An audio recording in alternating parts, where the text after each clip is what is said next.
கர்த்தருக்கு ஸ்தோத்திரம். இந்த நாளுக்கான தேவ வார்த்தை யோவான் புஸ்தகம் 6ஆம் அதிகாரம் 47வது வசனம்.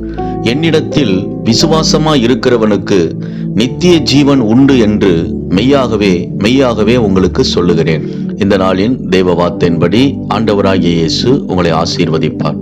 ஆண்டவராகிய இயேசு சிலுவையிலே அடிக்கப்பட்ட நேரத்தில் அவருக்கு பக்கத்தில் அடிக்கப்பட்ட ஒரு கள்ளன், ஆண்டவரே உம்முடைய ராஜ்யத்தில் வரும்பொழுது அடியேனை நினைத்தருளும் என்று ஆண்டவராகிய இயேசுவை அவன் விசுவாசித்தபடியினால் நித்திய ஜீவனை அவன் சுதந்திரித்துக் கொண்டான் என்று வேதத்திலே வாசிக்கிறோம்.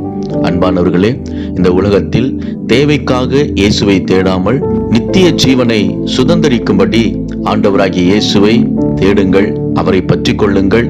இந்த உலகத்தின் தேவை யாவும் உங்களுக்கு கூட கொடுக்கப்படும். விசுவாசியுங்கள், மகிழ்ந்து களி கூறுங்கள்.